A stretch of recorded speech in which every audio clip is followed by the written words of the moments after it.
Hey now, welcome to tonight's show. How are you all doing? We have an impromptu show for you tonight. How about that? But that's what happens, because I go live when I feel like going live. That's how it works. You may not have noticed, but if you do have your notifications notifying you, then you will know when it is that I do go live. Hold on, let me crack open my seltzer here. We have two guests with us this evening. And I'm really excited to have these guys on. They've been putting on this event, the Sleepy Hollow International Film Festival. I mean, technically, it's been in existence for 5 years, but this is only the third time that we're getting the Sleepy Hollow International Film Festival, and that's due to all sorts of, some of the shenanigans that we've all collectively experienced over the last few years. But the fact that they keep coming back to Sleepy Hollow to put on a show is what counts. And man, I've been to every SHIFF thus far. This will be the third. So, but I can say that they really do. The care and effort that goes into the show is tremendous. And I thought it would only be right to have the men behind the curtain with us for this show to discuss the Sleepy Hollow International Film Festival. So waiting right now in the digital green room is Matt Verbois and Dale Cunningham. Now, what's really funny is, Matt, he's from around these parts. He's originally local here, and now he's out in LA. But Dale, as it turns out, lives right down the block from me. I'm at the top of the hill and he's at the bottom of the hill. And it's just so funny. It's just such a small world. I don't know. I had heard about the Sleepy Hollow International Film Festival, and my attitude has always been, if somebody's doing something really cool, get involved somehow, whatever, just send an email, be like, hey, you guys need an extra set of hands, and that's what I did. I reached out to their email and they're like, yeah, sure. Come down, come help out, come whatever. And so I met everybody and, just sort of I don't really know what I did. I just kind of kicked around. I think I was more helpful in the second program. There was more things for me to do. And now we're back again this year. And I'm not going to talk about what sites there are for you to see. I'll let them do that. So I'm going to bring them out of the digital green room right now.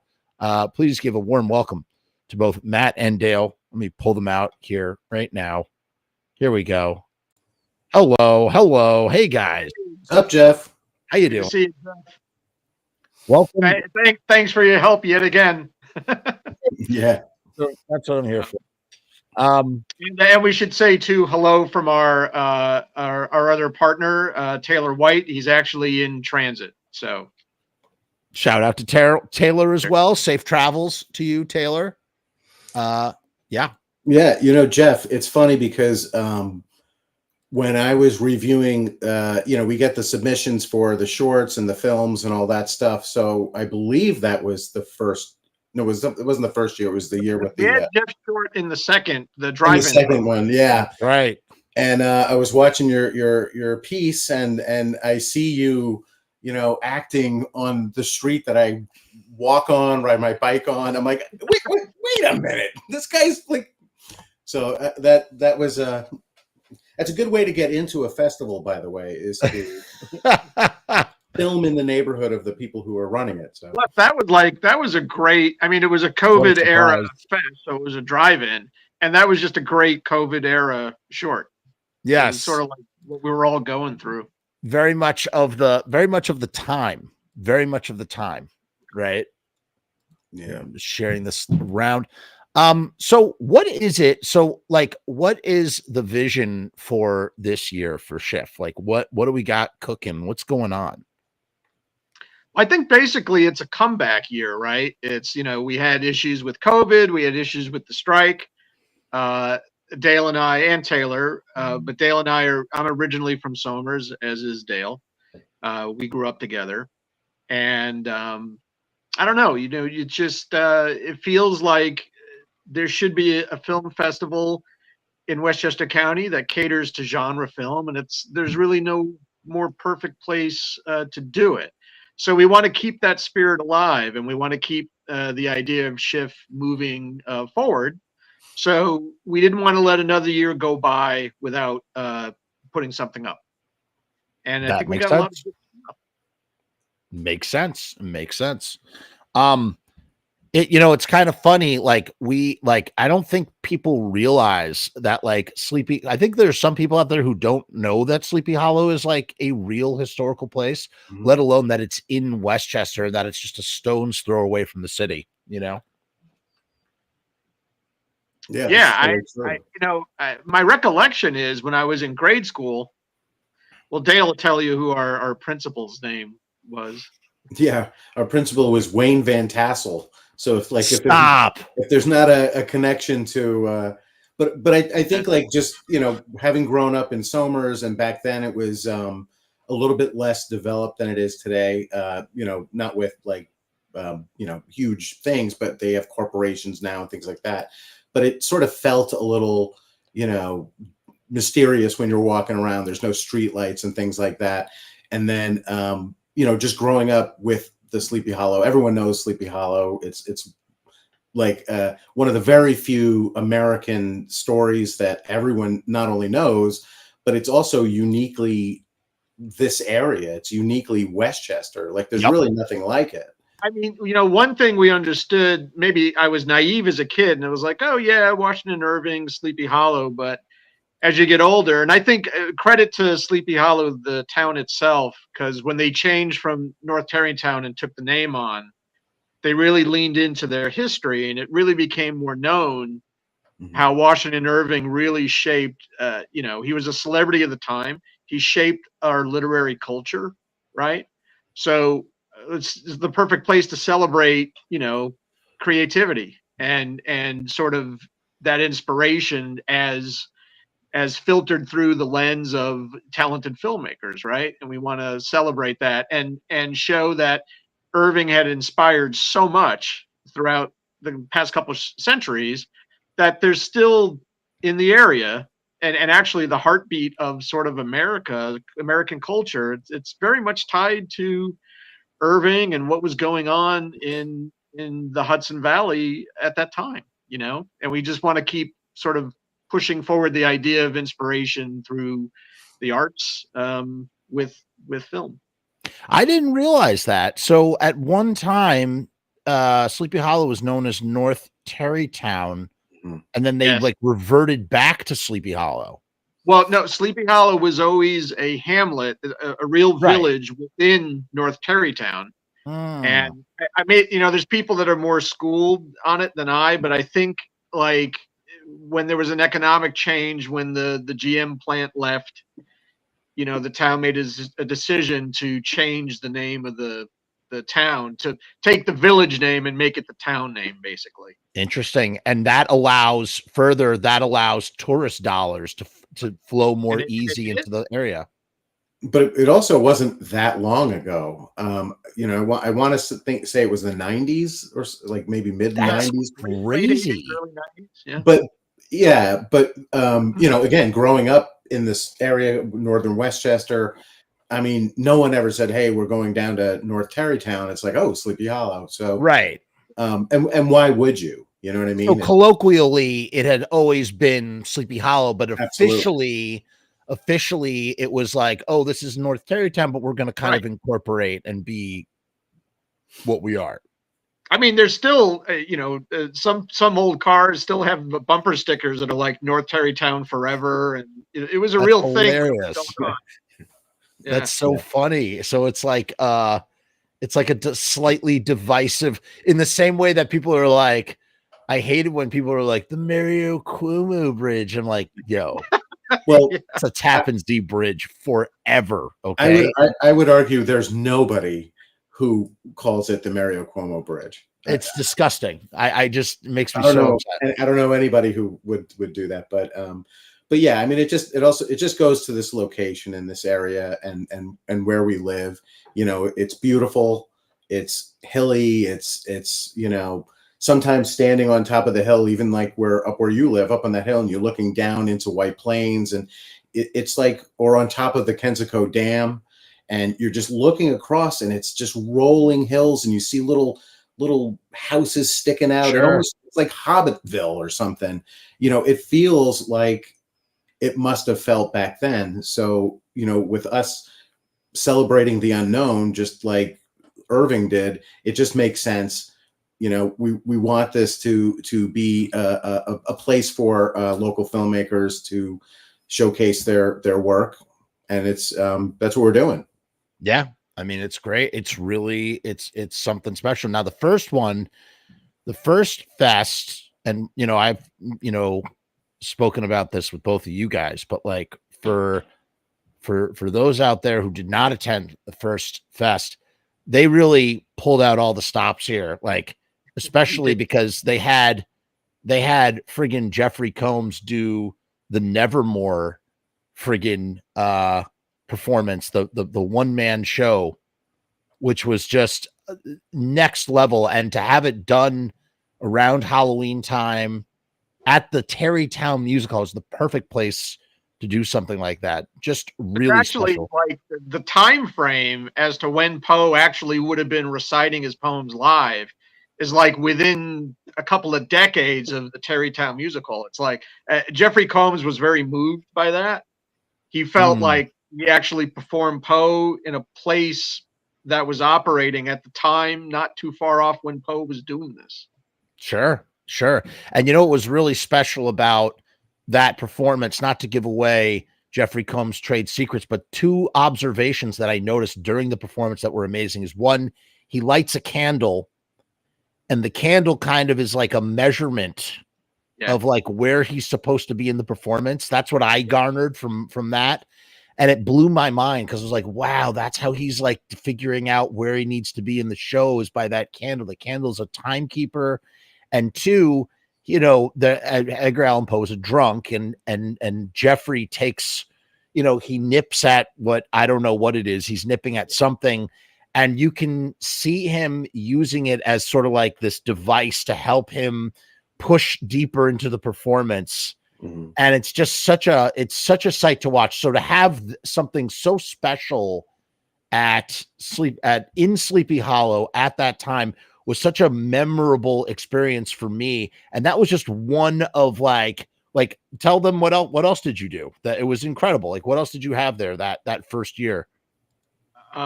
We had a Plan 9 stage show that Dana Gould did. That was really cool. Mm-hmm. That was really cool. And some of the things are being repeated, not the live shows. We're hopefully working our way back up to doing that again. But we are bringing back the really successful collaboration we had with Disney's D23. And we had shown the classic Sleepy Hollow short, but this year is actually the 75th anniversary of the whole film proper that Disney released in '49, which is two shorts together, Adventures of Ichabod and Mr. Toad. And Disney's also tying that into as part of the celebration of 150 years of the actual village of Sleepy Hollow, which is going on right now. And that's a Saturday matinee event for families. And that'll be a great crowd. They're going to run the '49 classic film, but they're going to mix it with a Disney's head archive person will be there, Becky Klein, and she'll be giving a presentation of behind the scenes stuff and surprises. And then if you're a Disney fan, there's not only that, but later in the day, there's a surprise screening, a secret documentary that's going to have Kevin Lima, who's a pretty very acclaimed director who directed The Lion King and Tarzan and Enchanted. And that's sort of a secret screening. You can go to the music hall, and there's tickets for that up. Wow, the director of The Lion King is going to be there. It's insane. Yeah, Kevin Lima. Yeah, dude, that is freaking crazy. I didn't even realize that. That's amazing.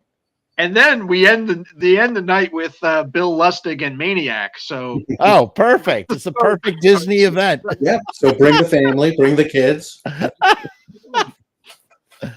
That's great. I know that Bookworm is playing that, and for anybody who's not familiar with Ant Timpson, this is the guy who did both Come to Daddy and Greasy Strangler. He's produced a lot of films actually, and he is he's got like it's like a family. This is his first family movie, right? It's a family fantasy film. It's a wonderful movie, and we're lucky enough to have it Thursday at it's our opening film at 7. That's Just fantastic.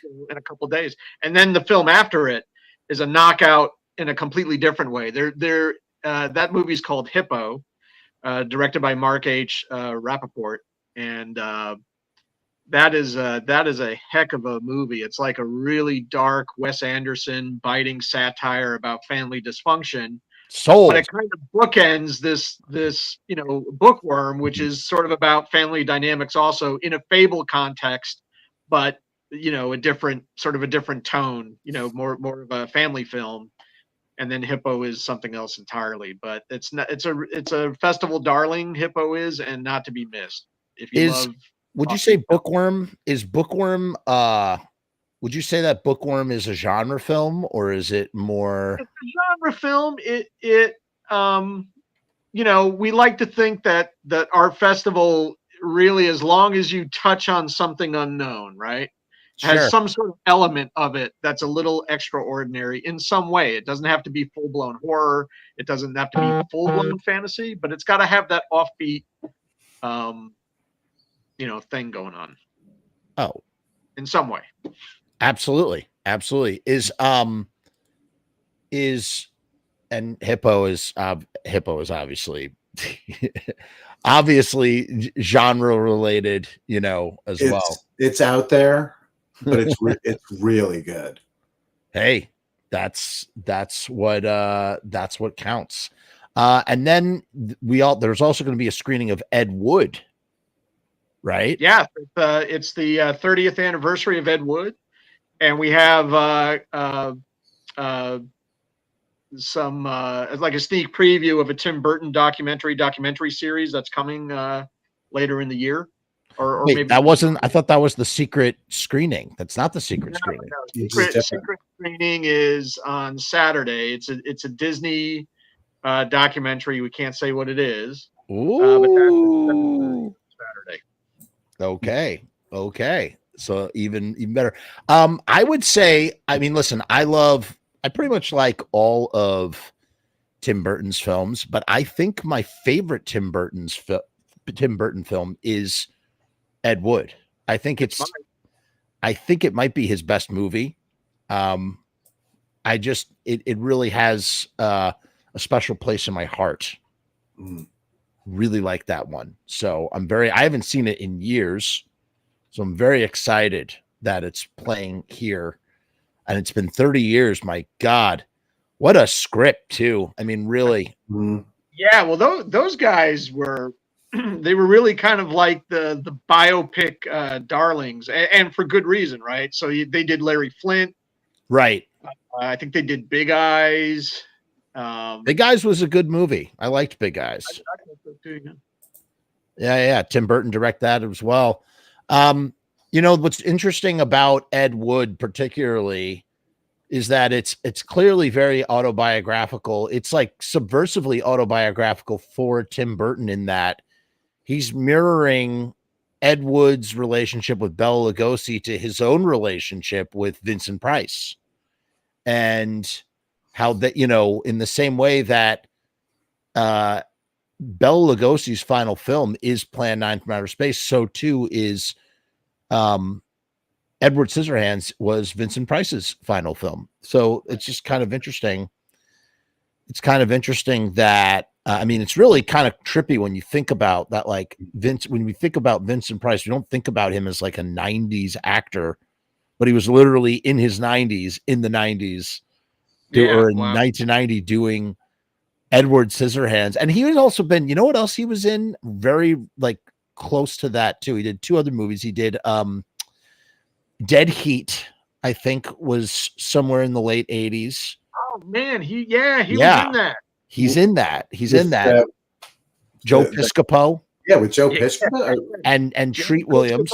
Treat Williams. Yeah, man. Which is, by the way, Price.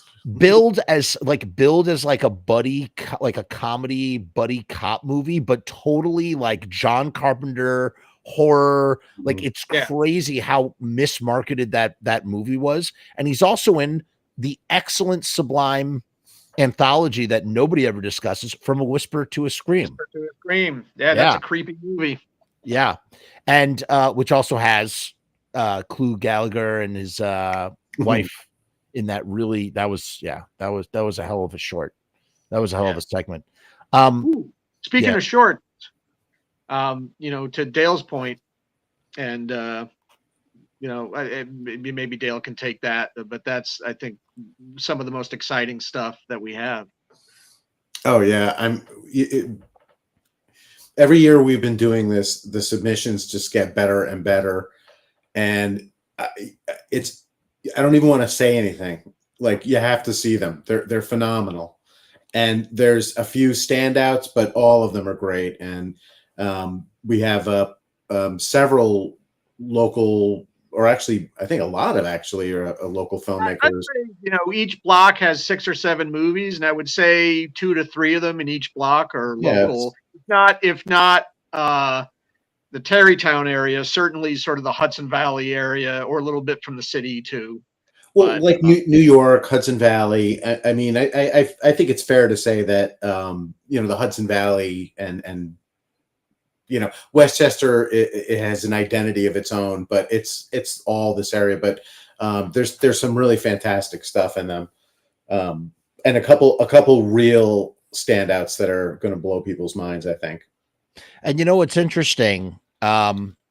It's one thing to like catch a feature at a film festival. I mean, you should watch everything that's programmed. That's like the bottom line. But if the thing that's important to really catch at film festivals, I feel, is always those short blocks, because you're never going to see those shorts in a better presentation on a big screen.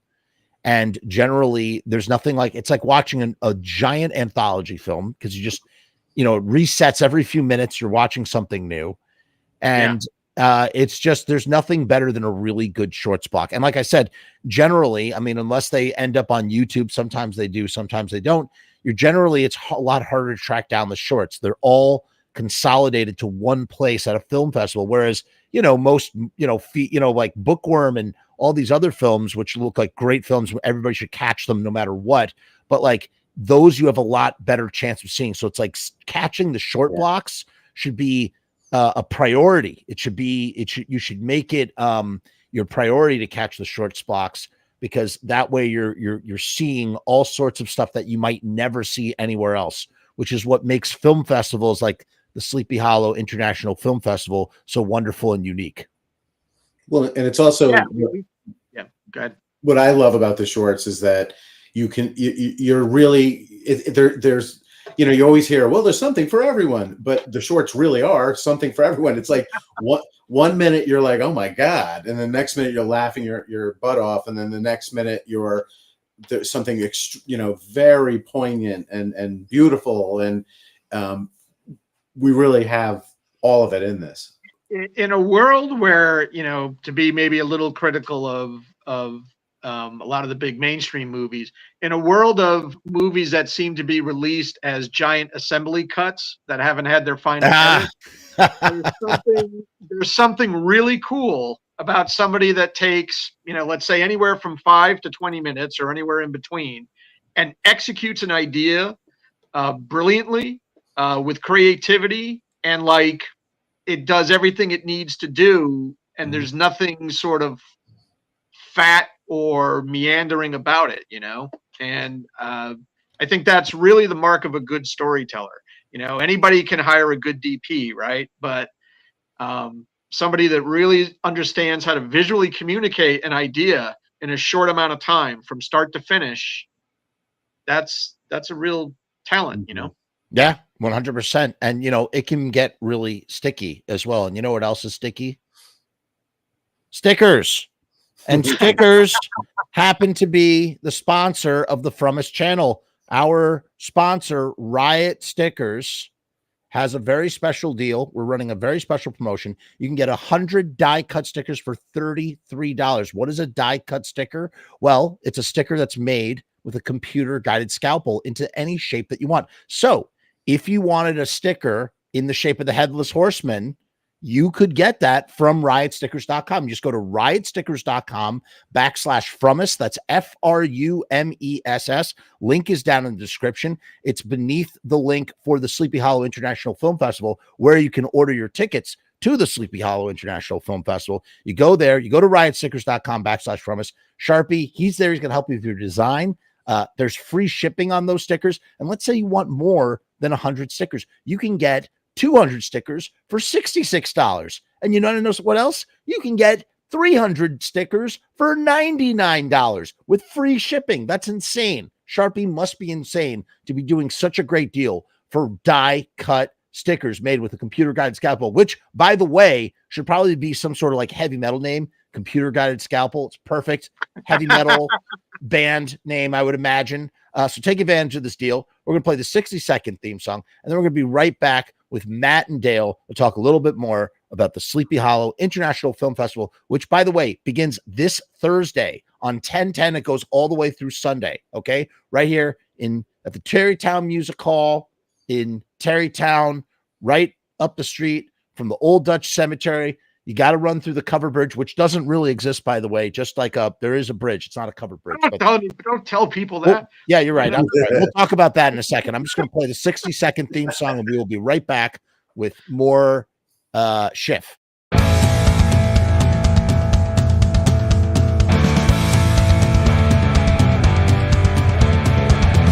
We make stickers, banners, and buttons too, posters and promo cards. There's nothing we can't print for you. From stage backdrops to bass drum heads, we can print on shirts, we can print on hats, we can print on pants. Cheap prices and high quality, quick turnaround times and free shipping. We also offer free artwork support, great customer service, and so much more. Riotstickers.com, Riot Stickers, we are the bomb. Riotstickers.com, Riot Stickers, we are the bomb. Riotstickers.com, Riot Stickers, we are the bomb. Riotstickers.com, Riot Stickers, we are the bomb.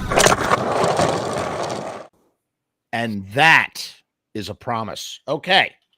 So we're back now, and I'm here to ask these guys. We're going to do a little game. We're going to play a little game, quick little game, lightning round game. I hope you guys are ready.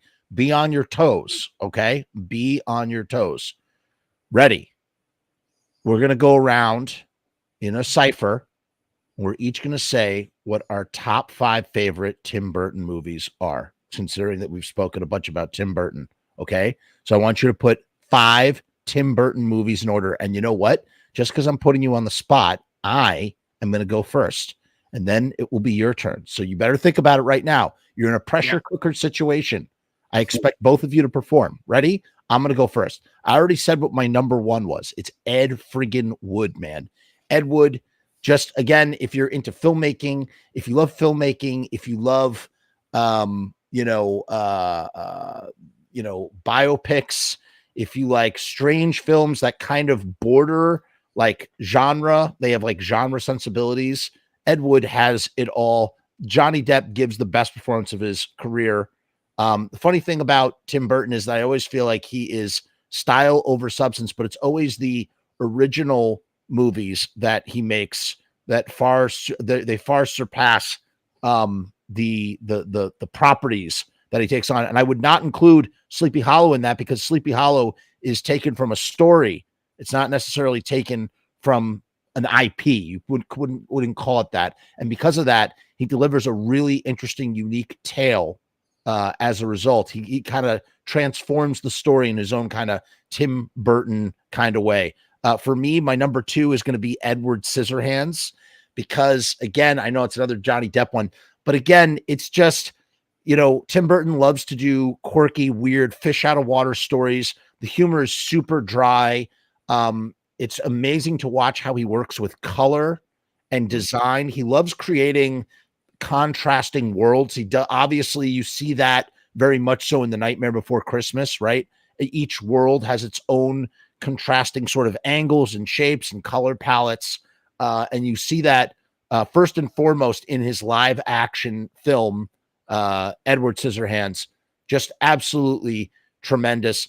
This next one was not here, and then it kind of jumped up for me after revisiting it. And when I was a kid, I wasn't really into it as much. But man, friggin' Mars Attacks. You got to look at Mars Attacks for what it is. You can't look at it as a serious film. It's such a satire. And you know what's amazing? The CGI actually kind of holds up pretty well. Tim Burton has never been afraid of CGI. He's always embracing CGI, even when it does get really bad. It looks pretty bad in Sweeney Todd. It looks pretty bad in the Alice in Wonderland movie. So he does know how to do some bad CGI, but that for some reason, the CGI works really well in Mars Attacks. And if you desaturate your TV and watch that movie in black and white, I bet that CGI looks really, really effective without any color. I bet it looks even better. It got an all-star cast of characters, and it's just Tim Burton playing with a bunch of toys in a sandbox, making everything explode and go, crazy. And I don't know, it just friggin' works. Next up, Batman friggin' Returns. Tim Burton, it's funny. The first film Tim Burton is a guy making comic book movies who doesn't know anything about comic books. And that's what makes both Batman and Batman Returns so interesting. The production design in particular. And you could tell that Tim Burton contracted to do a second Batman movie. He's like, really bored with Batman himself. He's like, I did that already. So he hyperfixates on Catwoman and the Penguin as a result. And they end up, Batman Returns is really about the Penguin and Catwoman, with Batman playing third banana in his own film. How many was that? That was 4? That was 4. I have one more to go. I think it was 4. 4. Okay, last one, Frankenweenie. Man, yeah, I really liked Frankenweenie. It's kind of Johnny come lately. Mm-hmm. I feel like you watch it as an amazing story. Was that its first appearance? Well, originally it was. I don't think it was ever an amazing story. It was the one with Daniel, with Shelley Long. No, with Shelley Long and Daniel Stern. But there was a Burton thing that was a family dog. I'm misremembering. Oh, that's Frankenweenie. There was 2 Frankenweenies. There's the short. Yeah, the short. He made Pee-wee's Big Adventure, and he made that for Disney, and it got shelved. Right. Daniel Stern, and it's great. That Frankenweenie is great. And then what happened is that he adapted it into a claymation film, and I think that it was kind of a call and response. I think he was pretty salty about some of the pushback that or the criticism that, hey, Henry Selick directed Nightmare Before Christmas, not Tim Burton. And Tim Burton was kind of like, oh yeah, well, guess what I can do? And the reality is that, success has many fathers, right? And the truth is that Tim Burton, Henry Selick, and Danny Elfman are all like incredibly integral to the beautiful blending and fusion that is Nightmare Before Christmas. You don't have Nightmare Before Christmas without Tim Burton and his incredible, like, imaginative world. And you don't get Nightmare Before Christmas because without Henry Selick, because he's the guy who's bringing it to life and finding all the connective tissue and writing all these little bits and pieces. And you don't get Nightmare Before Christmas without Danny Elfman's incredible songs that are telling the story, that are bringing it to life. You need all of these elements. And so I think in response to, naysayers or whatever, Tim Burton's like, all right, here you go. Here's a Tim Burton stop motion animation film. And he'd already done it with The Corpse Bride, but that was a little bit, it wasn't quite the same. And now here he's doing it with Frankenweenie, which feels a lot more closely related to A Nightmare Before Christmas than The Corpse Bride. And it's beautiful. He expands on the story. It works really well. I don't know when the last time you watched Frankenweenie, but if you haven't watched it in some time, it's 12 years old now, that movie. It's great. Those are my 5. In that time that I spent talking about my 5, were you able to pick 5 yourself? I was able to write a book in that time that you were talking about them. About Tim Burton. Who anybody want to jump in and give their top 5? Ed Wood is my favorite as well. I think it's the perfect marriage, but I think it still stands alone in his canon, and partly because I think it's the perfect marriage between his, his iconic sense of style. But what a screenplay he's got, and he usually doesn't have that. And it's just an amazingly written script, and I don't know, all the Tim Burton fruit salad stays in this really incredibly crafted bowl in that movie, from start to finish. It really stands out to me. Number two is Beetlejuice, because I liked Pee-wee's Big Adventure, but that movie in no way prepared me for what Beetlejuice is an iconic movie, because there's no movie like it before you saw it, and there's nothing else like it after you saw it. I haven't seen the sequel yet. I know it's people are really enjoying it. It's a good sequel. Is a weird fucking movie. Loved it. And still is. And it doesn't really, the screenplay kind of jumps all over the place. I mean, as well written as it is, but it's just crazy. So I love that. I'm a big fan of Big Fish, which is a Tim Burton movie a lot of people don't talk about. So good. I think it's, incredibly emotional. And then after that would be, I love Mars Attacks. It's doesn't give a shit what anybody thinks about it. It's just sort of a straightforward, mean-spirited joke, and it just doesn't stop. Yeah. From start to finish. And I like Batman Returns a lot as well. The colors. I wasn't a huge fan of the first Burton Batman. I appreciate the aesthetic of it, but the sequel has just got Catwoman and Penguin, and you throw in Christopher Walken in there too, and Max Shrek. Yeah, Max Shrek, and the style, it's everything I liked about Batman, but then turned up to 11. Batman feels a little set bound to me for a comic book movie, and that Batman Returns has that too. But it's everything is turned up to 11 in that movie. It's great. And you got that great Susie and the Banshee song too that Elton wrote. Yes. So, yep. That would be my five. Lots of honorable mentions too. Edward Scissorhands, and I even like Big Eyes. Mine's easy. 1 through 5. Planet of the Apes. Done. Oh man. Listen, you want to know something? Those makeups and you guys had in 2019, they had a documentary at SHIFF. Right. Making Apes. Yeah. Yes. Making Apes. And that guy also was they had the director of Meet the Hollowheads maybe the director of Meet the Hollowheads work on the Planet of the Apes? I'm trying to remember. I think it was about him. I think he directed Meet the Hollowheads too. But that was a great documentary. And I will say this about the Tim Burton film. That's like the only thing that's good about it is that wonderful, those makeups were incredible. Right. Yeah. So. Well, I think that goes to Matt's comment about, because visually it's fantastic, but where's the story? Where's the script? Hello? Oh, script? Totally. But I, number one, tied for number one would be, Pee-wee and oh my god, I already had it. See, you were talking before and I had them. Now I forgot. It's really the top 3 because I love Beetlejuice, I love Pee-wee's Big Adventure, and I love Ed Wood. Those are just fantastic. There's the thing that when you were talking about Ed Wood earlier. I remember seeing it for the first time and thinking, oh, he's like matured, like he's like a real director, not that he wasn't before, but like just piling it all in there. And then Frankenweenie. You mentioned Frankenweenie. We had at the Camel Video in Yorktown, we had a VHS of the short, and I loved it.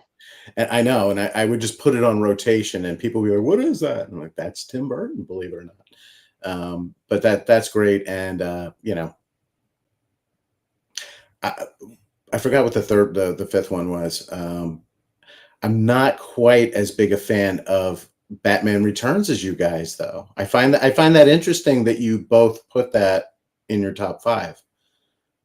Yeah, well, it for me too, because I'm not a big Batman fan. I appreciate stuff in it, Yeah. but I just thought the other one was a lot more. It's not a movie that sticks to your ribs, like Ed Wood does, or even Edward Scissorhands, I guess.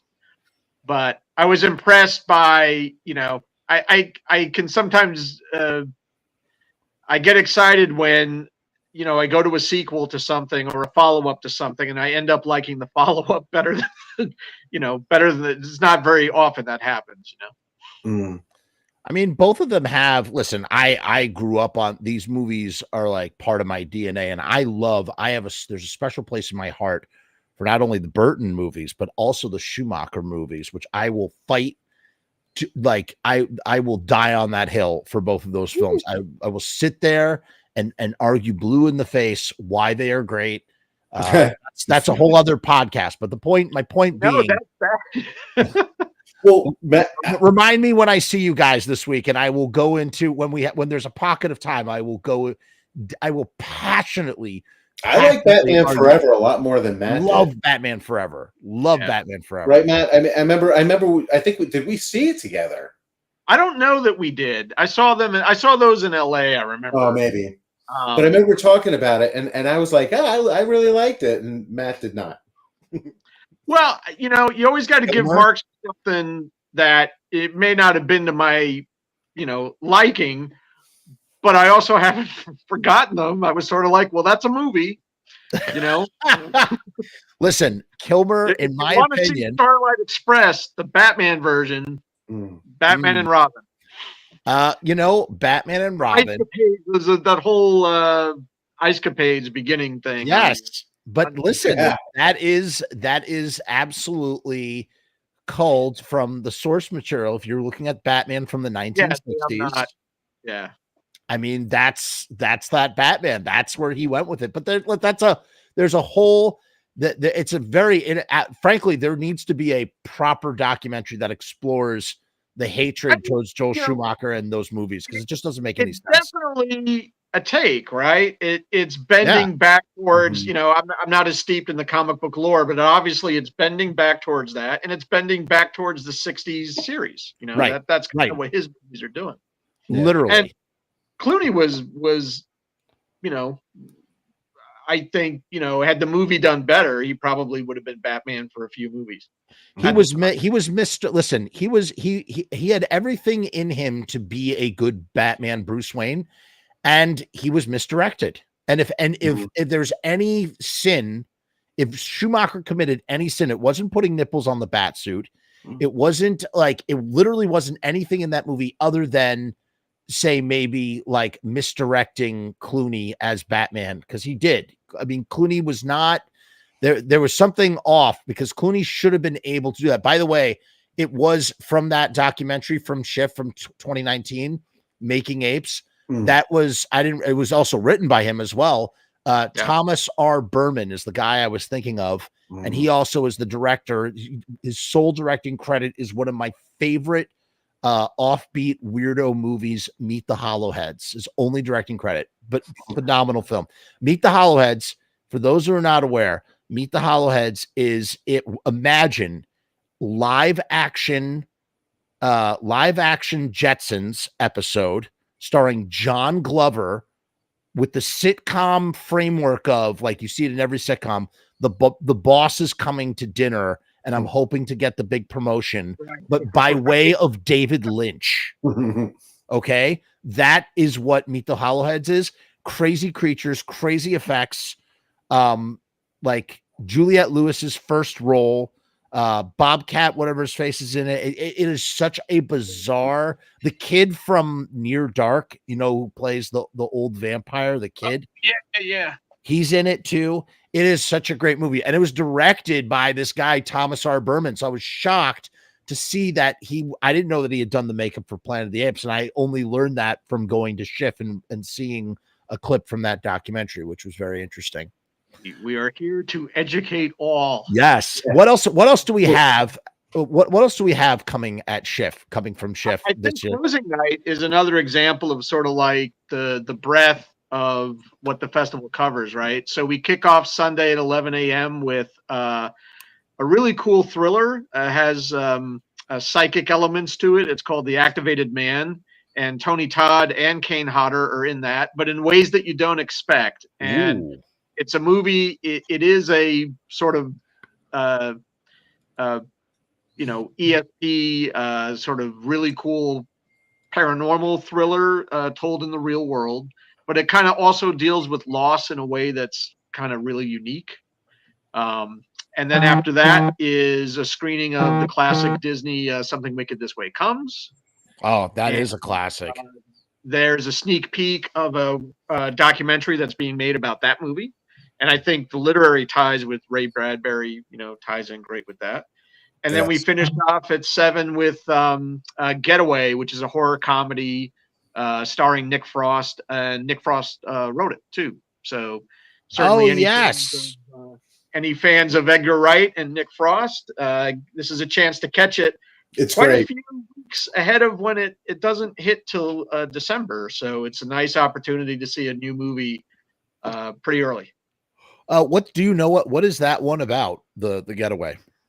It's Dale. essentially a family, a British family. The kids. There's a boy, a son, and a daughter, and they like teens. They don't want to be a part of this, and they're sort of being dragged to this isolated island off the coast of Sweden. Which already it's like red flag after red flag after red. But the like all I'll say is this: they get to the island and the people there aren't happy that they're there. So it had that opening parts had sort of shades to me of like that American Werewolf in London feel, where you're I don't know, fish out of water may not be the right term, but you're in the wrong place in the wrong time, at the wrong time in the wrong culture, and something's not going to go well for you. And you're not staying away from the Moors, basically. Kind of like that, but it was funny. It's like it seemed like a nice blend of humor and creep. So it's well worth seeing. Amazing. Gentlemen, it is so great to have you on the show, and I am very excited for SHIFF this weekend. I think what I'm going to do is I'm going to have my camera. I'll try and get some candid moments if and when I can. And maybe I'll we'll have like I'll upload a post-mortem sort of follow up to this conversation, sort of sandwich the weekend, and we'll see. But listen, you can get tickets for SHIFF. Like I said, the link is down below in the description. And if you go further down, order some stickers from riotstickers.com/Frumess. You get 100 stickers, $33. You already know the deal. Always be plugging. Thank you so much to Matt and Dale for joining me. Thank you, Jeff, and thanks for everything. This was fun. Thanks, Jeff. Hang out 1 second, guys. I'm going to end the stream.